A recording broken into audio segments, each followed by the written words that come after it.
बेटा बना बहू। राधा, जैसा नाम वैसा व्यवहार, मन से सीधी और बातों से भोली। सौतेली माँ ने बहुत बुरा व्यवहार किया, लेकिन पति। माँ, क्यों तुम राधा को हमेशा बोलती रहती हो? मैं साफ साफ कह देता हूँ, अगर इस घर में किसी ने राधा को कुछ भी कहा तो मैं घर छोड़ दूंगा। अरे वाह बेटा वाह, यही दिन दिखाने के लिए तुझे इतना बड़ा किया। सोचा बहू आएगी तो आराम करूंगी, लेकिन बेटा है कि जोरू का गुलाम। अब क्या कहें।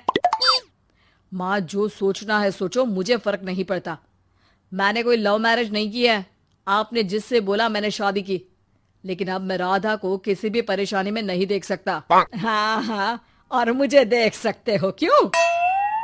अरे माँ, देखना तो मैं तुझे भी नहीं चाहता, लेकिन खुद सोच, राधा के आने से पहले तुम पूरा खाना बनाती थी, लेकिन अब जब से राधा आई है एक गिलास पानी भी खुद से नहीं लेती। अरे भाई, राधा भी तो मेरी ही उम्र की है।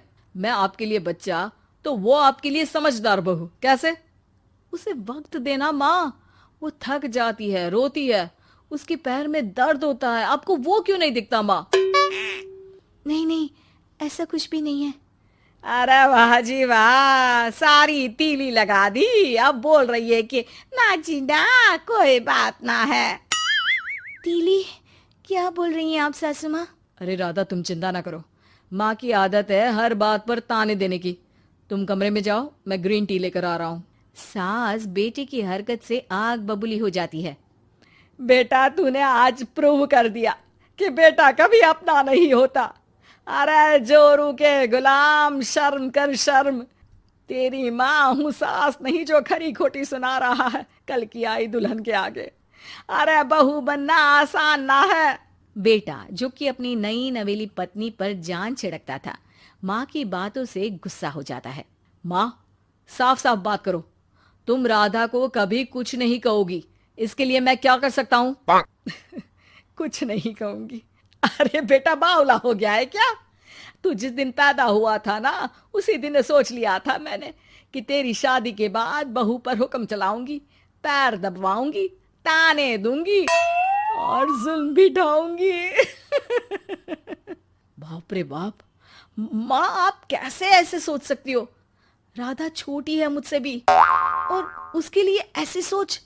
अरे बेटा, एक बेटी का बाप और माँ उससे बचपन से ही सहनशीलता सिखाते हैं, जिससे कि वो कुछ भी सुनने के लिए तैयार रहे।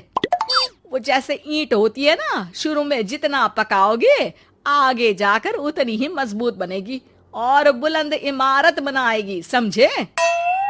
देखो माँ, मैं कोई मजदूर तो हूं नहीं, इंजीनियर हूं, वो भी बड़ी कंपनी में। चलो, लॉकडाउन के कारण मैं घर से काम कर रहा हूं, तो आज से मुझे ही अपनी बहू समझो, लेकिन राधा को कुछ भी कहने की जरूरत नहीं है। हाँ भाई हाँ, ठीक है भाई। तेरे मजनू बनने से मैं थोड़ी ना सास बनने की अपनी ख्वाहिशों का गला घोंट दूं, हैं? मुझे कोई ना कोई तो चाहिए ना हुक्म चलाने के लिए। अब तुम दोनों मिलकर डिसाइड कर लो। बस, फिर क्या था, राधा का पति बन जाता है घर की सुबह सुबह। अरे कहाँ मर गया? अरे ना ना, मेरा बेटा, क्यों मैं सुबह सुबह ऐसे शब्द निकाल रही हूँ? गुनाह हो जाएगा। अरे कहाँ रह गया ससुर का नाती? जरा चाय तो पिला। ये भी कोई बात होती है? सूरज सर चढ़ गया, लेकिन महाराज जी सो रहे हैं। बेटा पलंग से उठता है। मैं जल्दी से जाकर चाय दे आती हूँ माँ जी को। अरे नहीं नहीं, तुम जाओगी तो चार बात और सुनाएंगी। मैं जा रहा हूं। बेटा माँ को चाय लाकर देता है कि माँ। अरे देख तो तेरा चेहरा, ना मुंह धोया ना हाथ। जा जाकर हुलिया ठीक कर ले और उस करमजली को बोल कि नाश्ता बनाए। करमजली? अरे माँ, कुछ तो शर्म कर। देता हूं ना मैं तुझे नाश्ता, लेकिन तू राधा के लिए ऐसे गंदे शब्दों का इस्तेमाल नहीं करेगी। बहू की तारीफ बेटी के मुंह से सुनकर सास फिर गुस्सा हो जाती है। अरे जा जा जाकर नाश्ता लेकर आ। और हाँ, 15 मिनट में मैं नहा कर निकल रही हूँ।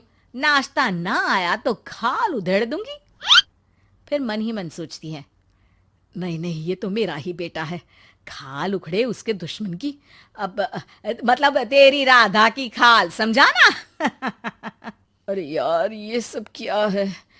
नेचर की कॉल भी आ रही है और 15 मिनट में नाश्ता। भगवान, कैसी मुश्किल जिंदगी बनाई है आपने औरतों की।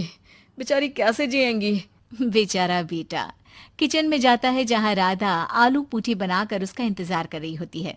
आप मेरे लिए इतना कर रहे हैं तो क्या मैं आपके लिए इतना भी नहीं कर सकती? ये लीजिए, नाश्ता बना दिया है, दे आइए माँ जी को। अरे थैंक्स राधा, माँ नहाने गई है, मैं बस अभी आया। ये नाश्ता यहीं रख दो, मैं आकर दे दूंगा माँ को। थोड़ी देर में माँ की आवाज आती है। अरे कहाँ रह गए? 15 मिनट हो गई, नाश्ता कहाँ है? बेटा हाथ में वही आलू पूठी वाली थाली लेकर खड़ा हो जाता है माँ के सामने।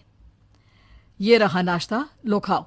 माँ थोड़ा सा खाना खाती है और फिर छी छी, ठंडा खाना यही सिखाया है तेरी माँ ने?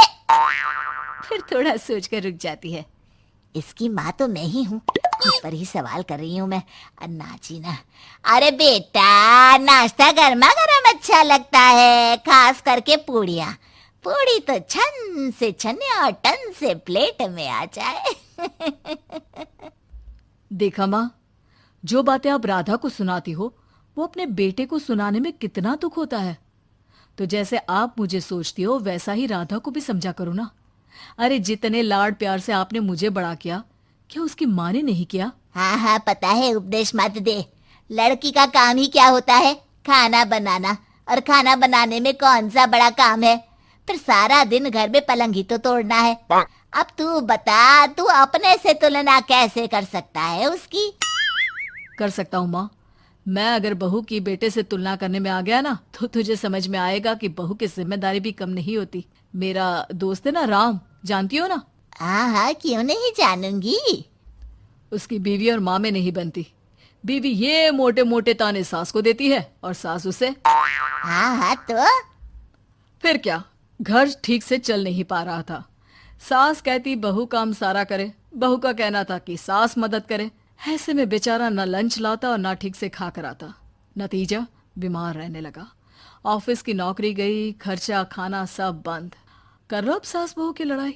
बेटा बीमार घर पर बैठा, पैसे की आमदनी नहीं, बहू भी कभी मायके कभी ससुराल। अब तो सुना है सास बहू की ही कमाई खा रही है, वो भी तानों के साथ। घर का भी सारा काम वही करती है। अरे बस कर बेटा, मुझे समझ में आ गया। तू तो बेटा ही रहे,